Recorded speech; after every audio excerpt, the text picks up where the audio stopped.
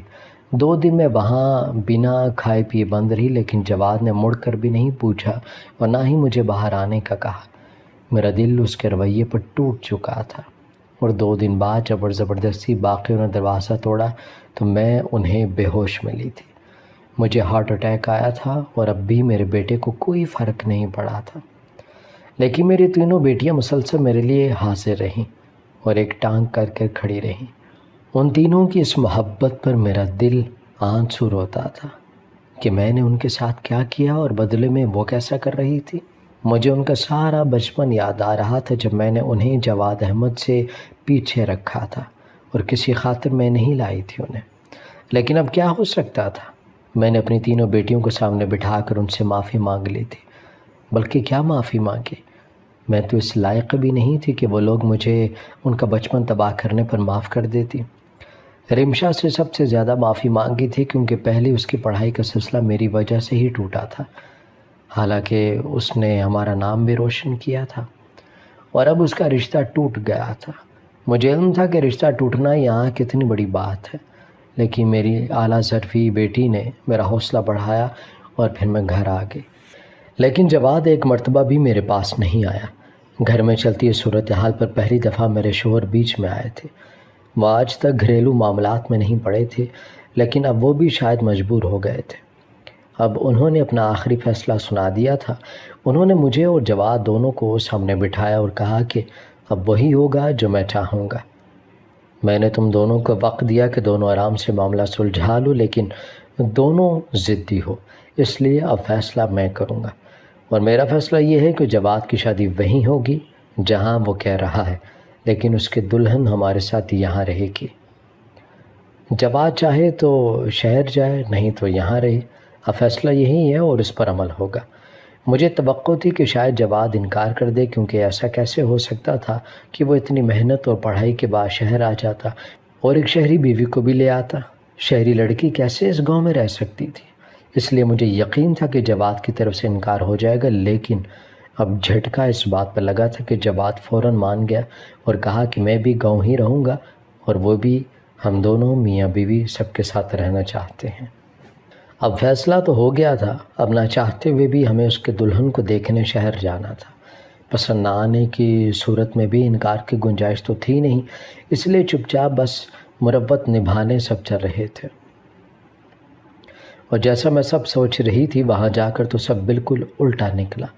وہ لوگ کوئی امیر گھر کے نہیں تھے، بلکہ ان کے گھر سے کہیں گنا زیادہ آسائشیں ہمارے گھر میں تھیں، بلکہ ہمارا گھر تو ان کے سامنے محل تھا۔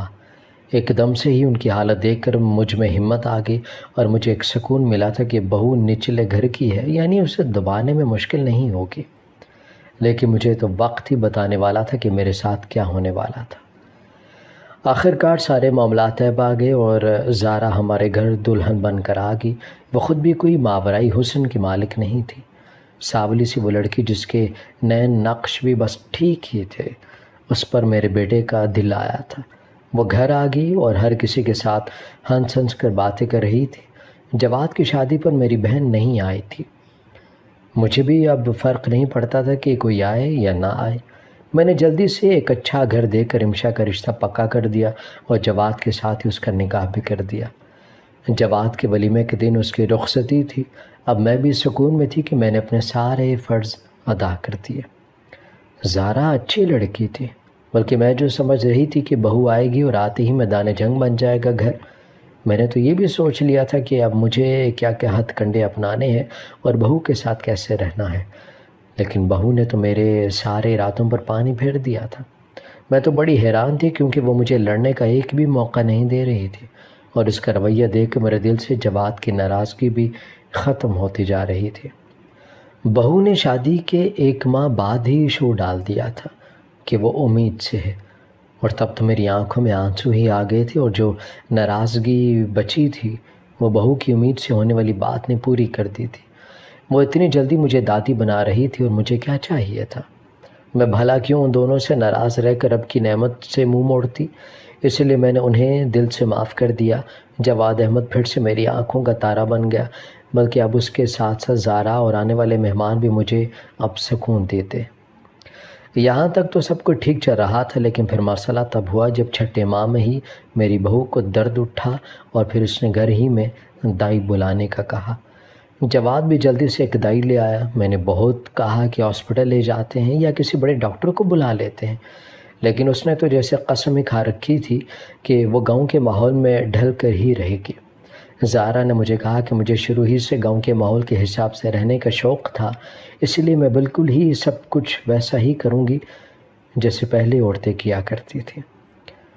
وہ نہ تو کسی ڈاکٹر کو حمل کے دوران چیک کرواتی تھیں اور کوئی دوائی بھی نہیں کھایا کرتی تھیں، اس لیے میں بھی بس دائی سے ہی چیک اپ کرواؤں گی۔ مجھے اپنی بہو پر اب جی بھر کر پیار آیا تھا۔ جتنی دیر دائی اس کمرے میں رہی، مسلسل جائے نماز پر بیٹھی اس کے لیے دعائیں کرتی رہی اور اپنے رب کے آگے روتی رہی کہ میری بہو کو زندگی دے اور اس کے بچے کو بھی، اور پھر اللہ نے میری سن لی۔ بہو اور بچہ دونوں تندرست تھے، بلکہ بہت ہی اچھے تھے، اور ہاں بیٹا ہوا تھا۔ ہاں بیٹا۔ اس دفعہ میں نے عہد کر لیا تھا کہ اگر میری پوتی بھی ہوئی تو اسے اتنا پیار دوں گی جتنا ہم ایک بیٹے کو دیتے ہیں، لیکن اللہ نے اس دفعہ بیٹا دیا تھا۔ میں تو آج کل چلتے پھرتے شکر ادا کر رہی تھی کہ اللہ نے مجھے اتنا کچھ دیا، اتنی اچھی بہو اور اب ایک حسین ترین پوتا بھی۔ وہ بچہ کہیں سے بھی 6 ماہ کا نہیں لگتا تھا، بلکہ 9 ماہ سے بھی بڑا لگتا تھا۔ اچھا خاصا گول گپو سا بچہ تھا جس پر مجھے بے اختیار پیار آ جاتا۔ تبھی میری بہن بچہ دیکھنے آئی۔ مجھے لگا تھا کہ وہ اب سارے گلے شکوے بھلا کر آئی ہے اور اب بس نئے سرے سے سب کچھ ہوگا، لیکن یہ میری غلط فہمی تھی۔ اس نے مجھے بہو کے کردار پر الزام لگانا شروع کر دیا اور کہا کہ 6 ماہ میں ایسا صحت مند بچہ تھوڑی نہ ہو جاتا ہے، ہو سکتا ہے یہ پہلے ہی امید سے ہو، شادی سے پہلے ہی کچھ کر لیا ہو، اسی لیے تو جواد احمد نے اتنی جلدی مچا دی تھی۔ مجھے اپنی بہن پر بہت غصہ آیا، لیکن اس کے جانے کے بعد مجھے واقعاً تھوڑا سا شک تو ہوا تھا، کیونکہ جواد اور زارا تو آپس میں ویسے باتیں کرتے ہی نہیں تھے جس سے پیار محبت والے آپس میں کیا کرتے ہیں۔ سب مجھے واقعاً لگ رہا تھا کہ جواد نے کچھ غلط کیا تھا، اس وجہ سے تو ویسے اڑ گیا تھا، اور اتنی اچھی لڑکی کے ساتھ میرے بیٹے نے کیا سلوک کیا تھا۔ لیکن میرے شکوک و شبہات ایسے دور ہو جائیں گے مجھے بالکل علم نہیں تھا۔ ابھی بچہ ہوئے 2 دن ہی ہوئے تھے کہ زارا نے پھر سے کہا کہ وہ امید سے ہے۔ مجھے بہت حیرت ہوئی کہ ایسا کیسے ہو سکتا ہے، لیکن آنے والے مہمان سے کوئی منہ موڑ سکتا تھا؟ ہم نے اس کے آنے کی بھی تیاریاں کر لی تھیں اور زارا کا پیٹ 3 ماہ میں ہی اچھا خاصا پھول گیا تھا۔ ہم تو اکثر اس کے ساتھ مذاق بھی کرتے کہ 3 مہینے میں یہ حال ہے تو 9 ماہ بعد تمہارا پیٹ پھٹ ہی جائے گا۔ وہ بس ذرا سا ہنس دیتی اور جواب میں کچھ بھی نہ کہتی، اور پھر مزید 3 مہینے گزر گئے جب زارا کو ایک دم درد اٹھا اور جواد پھر سے اسی دائی کو بلا کر لے آیا۔ اب کی دفعہ پھر بیٹا ہوا تھا۔ مجھے بہت حیرت ہوئی تھی کہ اب تو کسی شک کی گنجائش بھی نہیں رہی تھی۔ اگر پہلا بچہ صرف 6 ماہ میں ہوتا تو میں جواد یا زارا پر شک کر سکتی تھی، لیکن اب دوسرا بچہ بھی ہمارے سامنے ہوا تھا۔ یہ بچہ بھی صحت مند تھا اور اچھا خاصا پیارا تھا۔ میں تو بہت خوش تھی، بلکہ یوں کہیں کہ میرے تو پاؤں ہی زمین پر نہیں لگ رہے تھے۔ میں نے خصوصی طور پر اپنی بہن کے لیے مٹھائی بھیجی اور ساتھ ایک نوٹ لکھ کر بھی بھیجا تھا۔ اگر اپنی بیٹی کے ساتھ اچھا نہ ہو تو کم از کم اگلے کی بچیوں کو الزام تو نہیں لگانا چاہیے۔ وہ بھی شاید آگے سے شرمندہ ہو گئی تھی، اسی لیے اس نے ایک نوٹ بھی ساتھ بھیج دیا تھا۔ مجھے اب مزید فخر ہو رہا تھا، لیکن ٹھیک 2 دن بعد پھر سے میری بہو نے کہا کہ وہ امید سے ہے۔ میں نے اس دفعہ اس سے کہا کہ میں ڈاکٹر سے چیک اپ کروانا چاہیے، کہیں ایسا نہ ہو کہ آگے جا کر بچوں میں کوئی نقص پیدا ہو جائے، کیونکہ اس طرح تو کسی کے بھی بچے پیدا نہیں ہوتے۔ لیکن جواد اور زارا دونوں نہ مانے، اور ٹھیک 6 ماہ بعد زارا نے ایک اور بیٹے کو جنم دیا، اور اس کے بعد ہر 6 ماہ بعد میرے گھر ایک ایک پوتا ہوتا۔ ایسے 4 سال میں زارا اور جواد کے ہاں 7 بیٹے پیدا ہو چکے تھے۔ میں نے ایک دن زارا سے پوچھا کہ کیا معاملہ ہے، سچ سچ بتاؤ۔ تو اس نے کہا کہ میں ڈیلیوری کے وقت ایک ایسا منتر پڑھتی ہوں جس سے میرا بیٹا ہو جاتا ہے۔ میں نے اسے کہا کہ وہ طریقہ مجھے بھی بتاؤ، کیونکہ رمشا کا ابھی تک کوئی بیٹا نہیں تھا، لیکن زارا نے منع کر دیا۔ اس نے کہا کہ اس طرح کسی کو بتانے سے وہ منتر اس پر بھی اثر نہیں کرے گا۔ مجھے برا تو لگا کیونکہ 7 بیٹے میرے خیال میں بہت تھے، لیکن میں چپ کر گئی۔ اب کی دفعہ جب زارا کو درد اٹھا اور جواد دائی لے کر آیا تو میں پہلے ہی کمرے میں چھپ گئی، اور پھر جب یہ بچہ سامنے آیا تو میرا منہ کھلا کا کھلا رہ گیا کیونکہ کچھ ہوا ہی نہیں تھا۔ وہ دائی بچہ ساتھ لائی تھی، میں تو حیران رہ گئی تھی، اور باہر نکل آئی جواد اور زارا نے مجھے دیکھ کر سر جھکا لیا۔ مجھے لگا کہ وہ بچہ چوری کر کے لاتے ہیں، لیکن پھر جواد نے حقیقت بتائی کہ جتنے بھی بچوں کو لوگ سڑک پر چھوڑ جاتے ہیں یہ لوگ انہیں اپنا بچہ بنا کر گھر لے آتے ہیں۔ ان سب دوستوں نے ایک تنظیم بنائی ہے اور ہر 6 ماہ بعد ایک بچہ لینا پڑتا ہے۔ اگر وہ یہ بات گھر بتاتے تو شاید شک ہو جاتا، اسی لیے یہ سب ڈرامہ کرنا پڑا۔ زارا بھی انہی کی دوست تھی، اس لیے وہ سب کچھ کرنے کے لیے مان گئی۔